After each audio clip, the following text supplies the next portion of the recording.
सुप्रभात प्यारे बच्चों। कल के वीडियो में हमने बीएड द्वितीय वर्ष के छात्रों के लिए ज्ञान एवं पाठ्यक्रम के अंतर्गत तृतीय यूनिट का जो शैक्षिक विचारक और बाल केंद्रित शिक्षा के बारे में हमने अध्ययन किया था आपसे। आज हम इस वीडियो में बाल केंद्रित शिक्षा के आगे यानी कि क्रिया एवं गतिविधियों की अवधारणा के बारे में विस्तृत चर्चा करेंगे। ठीक है, जो बच्चों कल हमने शिक्षा क्या है, शिक्षा का संकुचित अर्थ क्या है, व्यापक अर्थ क्या है और जो परिभाषाएं जो शिक्षाविदों ने दी थी उसके बारे में हमने कल अध्ययन किया था। जैसा कि आपको पता है, पेस्टोलॉजी ने कहा था कि शिक्षा जो होती है मनुष्य की जन्मजात शक्तियों का स्वाभाविक संतुलित व प्रगतिशील विकास है। इसी तरह से जॉन डेवी ने कहा था कि यह मनुष्य की उन योग्यताओं का विकास है जिसके कारण वह अपने वातावरण पर नियंत्रण करने की क्षमता को प्राप्त करता है तथा अपनी संभावनाओं को वह पूर्ण कर लेता है। तो शिक्षा का जो अर्थ है बच्चों वो बहुत ही व्यापक है, यानी कि कक्ष की चार दीवारों से बाहर इस ध्येय की ओर ध्यान आकर्षित करता है कि बच्चे का सर्वांगीण विकास कैसे किया जाए। बच्चे का सर्वांगीण विकास कैसे किया जाए, यानी कि ये प्रश्न लग गया है कि शिक्षा के माध्यम से बच्चों का सर्वांगीण विकास कैसे किया जाए।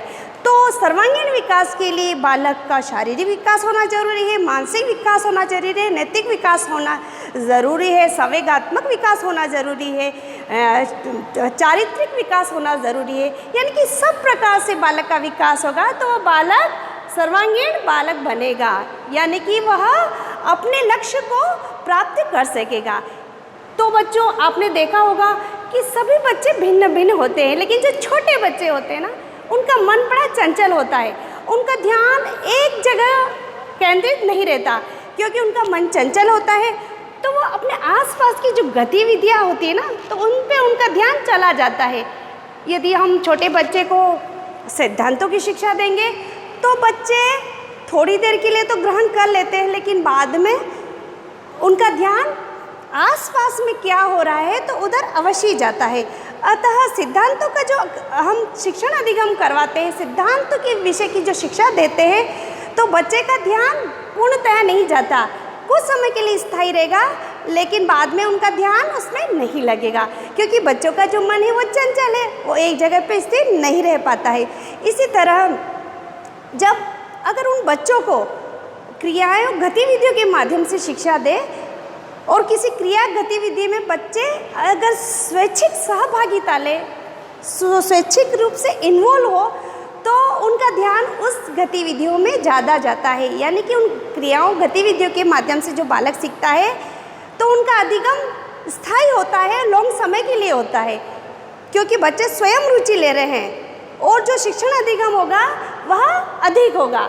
तो इसी कारण प्रत्येक देश ने ठाना है कि हमारे बच्चे, हमारे देश के नागरिकों को जो शिक्षा मिले वह सर्वश्रेष्ठ हो, सर्वोत्तम हो, इसलिए वह शिक्षा प्रणाली को बेहतर बनाते हैं ताकि हर देश के नागरिक अच्छे से अच्छे शिक्षा ग्रहण कर सकें। तो जो क्रियाविधि और गतिविधियों में बच्चा जब स्वैच्छिक रूप से इन्वॉल्व होता है तो उनका ध्यान या अवधान पूरी तरह उस विषय पर केंद्रित हो जाता है। क्यों? क्योंकि जो उनकी ज्ञानेंद्रिय होती है तो एक या दो ज्ञानेंद्रिय या अधिक ज्ञानेंद्रिय उस गतिविधि पर केंद्रित हो जाती है, यानी कि उसका शारीरिक और मानसिक जो क्रियाशीलता बनती है ना उस विषय वस्तु पर फोकस हो जाती है और इस कारण जो वह अधिगम करता है वह अधिक करता है, रुचिपूर्ण करता है और स्थायी करता है। यानी कि जो अधिगम प्राप्त हुआ बच्चे को वह उच्च स्तर का प्राप्त होता है। अतः हर पहले जो गुरुकुल पद्धति थी तो उसमें बच्चों की जो क्रियाशीलता थी, गतिविधियाँ थी, तो उसमें उन बच्चों को इन्वॉल्व नहीं कराया जाता था।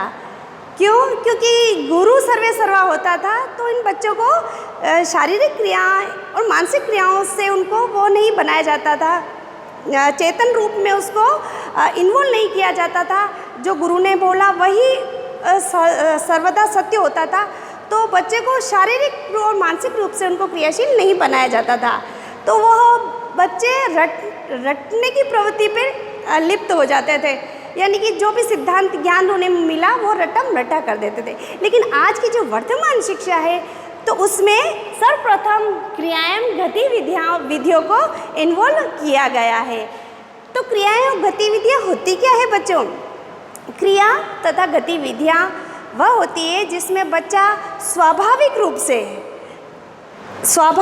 क्रियाशील होकर उस वास्तविक चीज़ को अनुभव करता है और सीखने में तत्पर या लीन हो जाता है। यानी कि जो अधिगम करेगा वास्तविक परिस्थितियों में तो वह अधिगम क्या होगा? अच्छा होगा और उच्च होगा। यानी कि क्योंकि बच्चा स्वयं सहभागी ले रहा है, उसका ध्यान उस क्रियाओं गतिविधियों पर ज़्यादा केंद्रित हो जाता है। इसी प्रकार यह एक व्यक्ति के द्वारा भी हो सकता है और समूह के द्वारा भी हो सकता है। एक व्यक्ति या समूह जब वास्तविक परिस्थितियों में वास्तविक पर्यावरण के अंदर स्वयं प्रतिभागी बनते हैं और सीखने की प्रक्रिया संपन्न होती है, तो जो सीखने की क्रिया संपन्न होती है वो अधिगम अच्छा माना जाता है, स्थायी माना जाता है और उच्च माना जाता है। यानी कि शैक्षिक संदर्भ में इसको क्या कहते हैं? शैक्षिक संदर्भ में कि यह सामाजिक रचनात्मक दृष्टिकोण है। क्या बोला है बच्चों? कि शैक्षिक परिप्रेक्ष्य में ये क्रियाएं तथा गतिविधियाँ क्या है?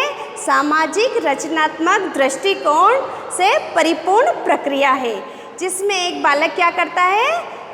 स्वयं रुचि लेता है, स्वयं सहभागी बनता है और अधिगम करता है। ठीक है? और इसके अपने निहित शैक्षिक प्रयोजन होते हैं। यानी कि इसके जो प्रयोजन है वह अपने आप में ही बच्चा व्यक्त कर लेता है। तो बच्चे का सर्वांगीण विकास के लिए क्रिया गतिविधियों का वर्तमान शिक्षा में बहुत ही ज़्यादा महत्व दिया गया है कि बच्चा शारीरिक और मानसिक रूप से और संवेगात्मक रूप से भी क्रियाशील होकर बच्चा सीखे।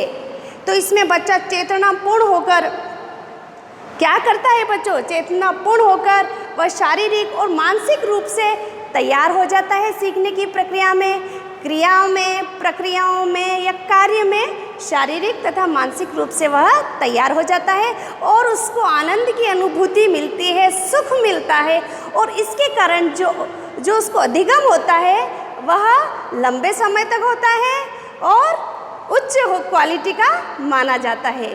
तो ये जो क्रियाएं हैं या गतिविधियां हैं वह दर्शन शास्त्र से भी संबंधित हो सकती है, मनोविज्ञान से भी संबंधित हो सकती है, सामाजिक, वैज्ञानिक, सांस्कृतिक आदि से संबंधित ये क्रियाएं हो सकती है। यानी कि बच्चों को शारीरिक तथा मानसिक रूप से क्रियाशील बनाकर उनको अधिगम करवाना क्या कहलाता है? गुड क्रिया तथा गतिविधियाँ।